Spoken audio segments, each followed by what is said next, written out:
Hey folks, welcome to your weekly video. This is Coco. Hello. So let's get started. There you go, honey.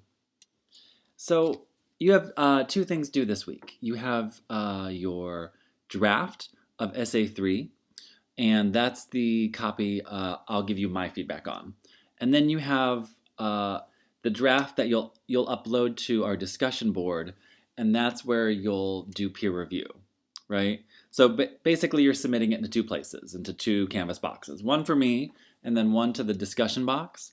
So others can read your work, and you can comment and give feedback on at least one other student, right? One colleague, right?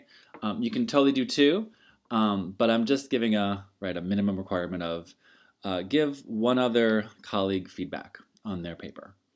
Okay, so that is what is the main due dates this week. And again, you have a choice between the two topics. Do you want to write about music diplomacy or music and climate change? So your pick. And I want to go over two new skills today. I have a short video that I cover counter arguments. So take a look at that. I want your draft, I want this paper to include these two new skills. I want them to address a counter argument, and I want them to address stakes, or explicitly addressing why your topic, your argument, your response to it matters, right? Why should readers care? So I'll turn to that in a second. And then you have a little short reading on music during emergency times like these. Okay, so take a look at that counter argument video. I hope it's pretty thorough. And so make sure that your draft has a counter argument. It should, it can be about a paragraph.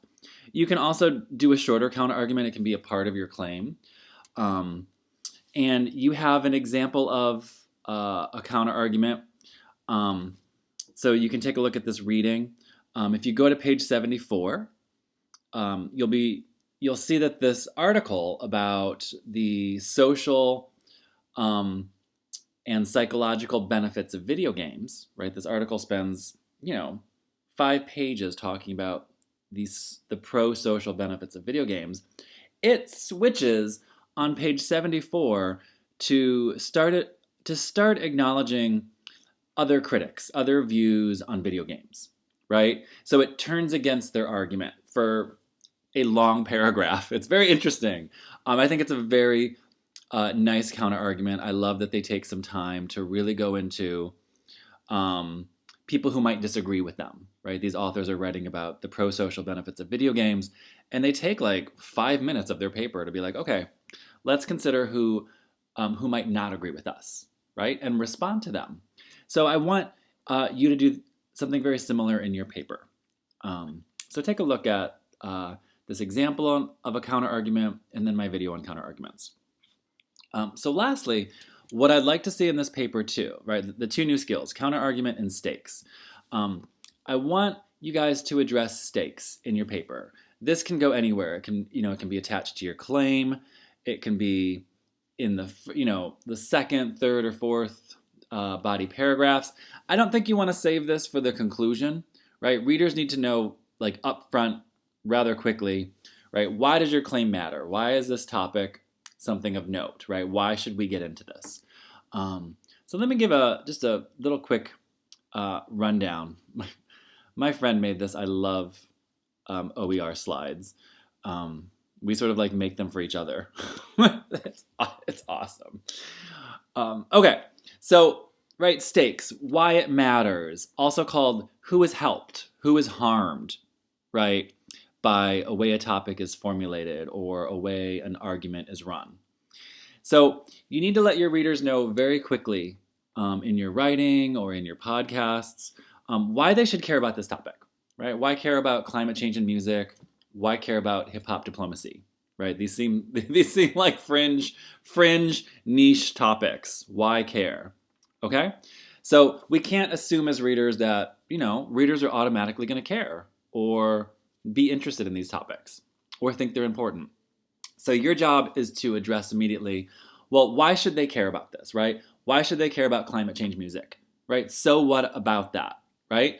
And you could say something like, okay, Um, there's so much science and scientists, national scientists, meteorologists talking about climate change in a very logical and rational way, but that just goes over so many Americans' heads, right? It's just not hitting them where they need to be hit, which is in the heart, right? Which is the emotions, right?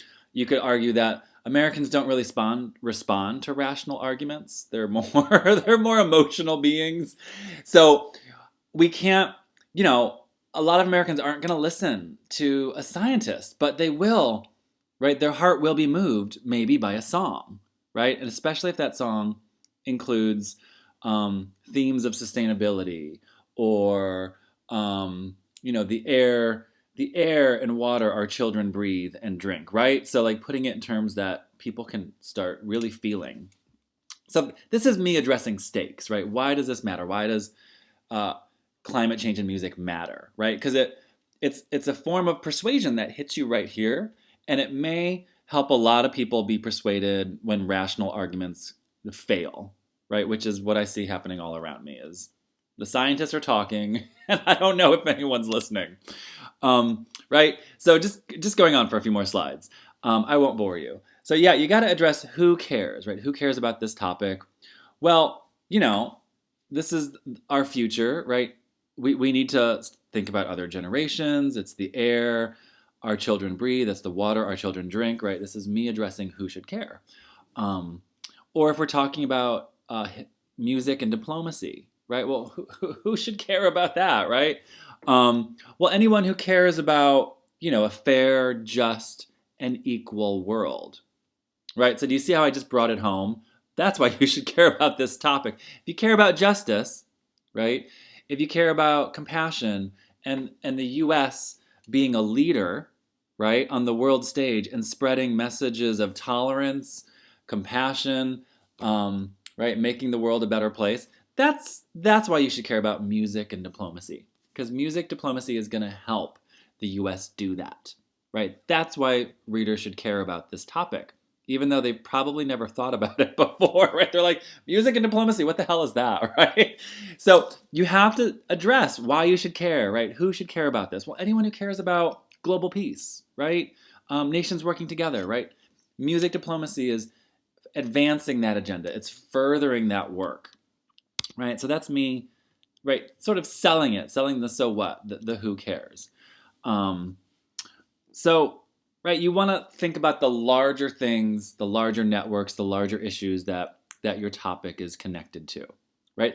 Things are always connected to something larger, right? It's not just hip hop diplomacy. It's not just climate change music, right?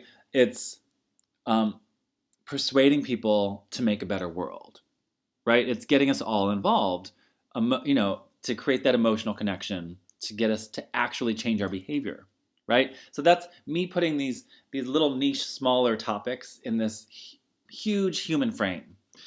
That's what you have to do in your paper. And again, this can happen near or around your claim, or it can be a separate paragraph, right? I'll show you some templates in a moment. So here's some great templates, right? Pause on these, write these down, freeze these. I love this one particularly at the bottom. Ultimately, what is at stake here, right? Can you just answer that question, right? So if you're concerned that your paper has not addressed stakes, I would just answer some of these questions and just put those in your paper, right? So let me try some of these. Ultimately, what is at stake here when we talk about music and diplomacy is creating a better and more fair world, helping the U.S. advance messages of tolerance on the world stage, right? Women's rights, right? The U.S. is really good at that.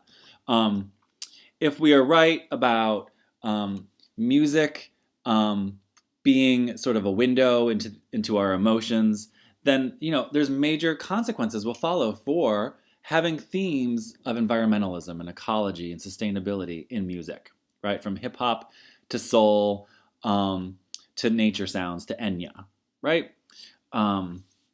So, right, I like that one. Ultimately, what is at stake here? Or this is important because, right? This is important because, let's say I disagree with, the U.S.